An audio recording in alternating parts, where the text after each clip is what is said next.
आज हम बात कर रहे हैं एबटाबाद में हुए एक ऐसे वाक़े की जिसने सबको हिला कर रख दिया। एक डॉक्टर वर्दा, वो अचानक लापता हो जाती हैं। कुछ दिन बाद उनकी लाश एक जंगल से मिलती है।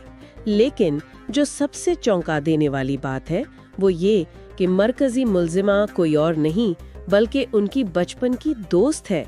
आज हम इस केस की गहराई में जाएंगे और समझने की कोशिश करेंगे कि आखिर दोस्ती का ये रिश्ता इस अंजाम तक कैसे पहुंचा। हमारे पास पुलिस की तफ्तीशी रिपोर्ट्स हैं और कुछ मज़ामीन भी हैं जिनकी बुनियाद पर हम बात करेंगे। देखें, ये कहानी असल में भरोसे और धोखे की है और इस पूरे मामले की जड़ में है 67 तोला सोना। ये सिर्फ एक जुर्म की दास्तान नहीं है, ये उस बात की कहानी है कि माली दबाव और लालच किस तरह गहरे से गहरे रिश्तों को भी खा जाता है। इस कहानी को समझने के लिए डॉक्टर वर्दा के बारे में जानना बहुत जरूरी है। वो एक मेहनती बाप की बेटी थी जिन्होंने अपनी सारी जमा पूंजी लगा दी थी उन्हें डॉक्टर बनाने में। 2 छोटे बच्चों की माँ और अपने मरीजों में बहुत मकबूल थी। और सबसे अहम बात, वो एक ऐसी दोस्त थी जो अपनी सहेली पर आप कह सकते हैं कि आंखें बंद करके भरोसा करती थी और इसी भरोसे की कीमत उन्होंने अपनी जान से अदा की। तो ये सोने का मामला शुरू कैसे हुआ? ये 2 साल पहले की बात है। डॉक्टर वर्दा दुबई जा रही थी तो उन्होंने अपना 67 तोला सोना जो उनकी कुल जमा पूंजी थी अपनी इसी दोस्त के पास अमानत रखवाया। अच्छा, अमानत के तौर पर? जी, लेकिन फिर दोस्त के खानदान को कारोबार में बहुत बड़ा नुकसान हुआ और यहीं पर दोस्ती की अमानत माली मजबूरी के सामने हार गई। उन्होंने वो सोना बैंक में रखवाकर 50 लाख रुपए का कर्ज ले लिया। ओह, मतलब उन्होंने बगैर बताए सोना इस्तेमाल कर लिया। बिल्कुल, यहीं से धोखे का सफर शुरू होता है। और फिर जब डॉक्टर वर्दा वापस आईं और उन्होंने अपना सोना मांगा होगा। जी, और तब असल मसला खड़ा हुआ। पहले तो दोस्त ने टालमटोल से काम लिया, बहाने बनाए, लेकिन जब डॉक्टर वर्दा की तरफ से दबाव बढ़ा तो वापसी का कोई रास्ता ना देखकर उसने एक खौफनाक मंसूबा बनाया। लेकिन एक मिनट, अगर मसला सिर्फ सोने का था तो कत्ल ही क्यों? मतलब ये इतना बड़ा कदम? यही तो इस जुर्म की नफ्सियात है। जब कोई झूठ और धोखे की दलदल में फंसता है ना, तो उसे बाहर निकलने का हर सीधा रास्ता बंद नजर आता है।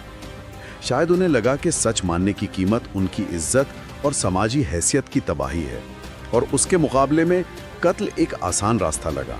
तो 4 दिसंबर को क्या हुआ? वारदात वाले दिन 4 दिसंबर को मुल्जिमा ने डॉक्टर वर्दा को अस्पताल से बुलाया, किसी बहाने से अपने साथ चलने को कहा। सीसीटीवी फुटेज में साफ नजर आता है कि डॉक्टर वर्दा बगैर किसी शक के अपनी दोस्त पर भरोसा करते हुए उसके साथ गाड़ी में बैठ गई। उन्हें कहाँ ले जाया गया? एक ज़ेरे तामीर घर में, जहां 3 साथी पहले से इंतजार कर रहे थे। और वहाँ मुल्जिमा ने उन्हें उनके हवाले कर दिया? जी, वो डॉक्टर वर्दा को उनके पास छोड़कर बच्चों को स्कूल से लाने का बहाना बनाकर चली गई। ये नाकाबिले यकीन है कि एक तरफ वो अपनी दोस्त को मौत के मुंह में छोड़ रही है और दूसरी तरफ बिल्कुल आम जिंदगी गुजार रही है। पुलिस रिपोर्ट्स के मुताबिक मुल्जमान ने सिर्फ 10 से 15 मिनट में गला घूंटकर डॉक्टर वर्दा को कत्ल कर दिया। पोस्टमार्टम से पता चला कि उनकी गर्दन की हड्डी भी टूटी हुई थी और जिस्म पर तशद्दुद के निशानात भी थे। और फिर लाश का क्या किया? लाश को गाड़ी की डिग्गी में डाला और भकोट के जंगल में जाकर दफन कर दिया। यह सारा काम तकरीबन 1 घंटे में मुकम्मल हो गया। लेकिन ये मंसूबा तो बहुत ही अजीब है। आजकल के दौर में जब हर जगह कैमरे हैं, फोन रिकॉर्ड्स हैं, उन्हें क्या लगा कि वो बच निकलेंगे? यही तो हैरान कुन बात है। ऐसा लगता है कि पकड़े जाने का खौफ इतना शदीद था कि उन्होंने नताइज पर गौर ही नहीं किया। पुलिस को शुरू से ही दोस्त की कहानी पर शक था। तो वो उन तक पहुंचे कैसे? सीसीटीवी फुटेज और एक मशकूक फोन नंबर की मदद से वो एक मुलाजिम तक पहुंच गए और फिर पूछगिछ में उसने सारा राज उगल दिया और लाश की जगह की निशानदेही भी कर दी। और मुल्जिमा के शौहर का क्या किरदार था इस सब में? उसे धोखाधड़ी के इल्जाम में गिरफ्तार किया गया है। इल्जाम यह है कि उसने अपनी बीवी को सोना वापस करने से रोका था। अब इस बात की तहकीकात हो रही हैं कि क्या वो कत्ल की साजिश में भी शामिल था या नहीं। तो आखिर में ये कहानी दोस्ती के नाम पर एक अमानत से शुरू हुई और उसी अमानत को छुपाने के लिए कत्ल पर खत्म हुई।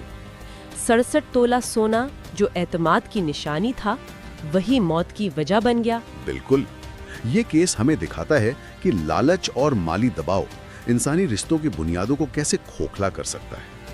जो रिश्ता डॉक्टर वर्दा के लिए सबसे महफूज था, वही उनके लिए सबसे बड़ा खतरा साबित हुआ। ये वाकया वाकई सोचने पर मजबूर करता है। जब हम किसी पर मुकम्मल भरोसा करते हैं, तो क्या हम अनजाने में अपनी हिफाजत की जिम्मेदारी भी उसी को सौंप देते हैं? और लालच की असल कीमत क्या सिर्फ सोना है, या इंसानी जान और रिश्ते भी?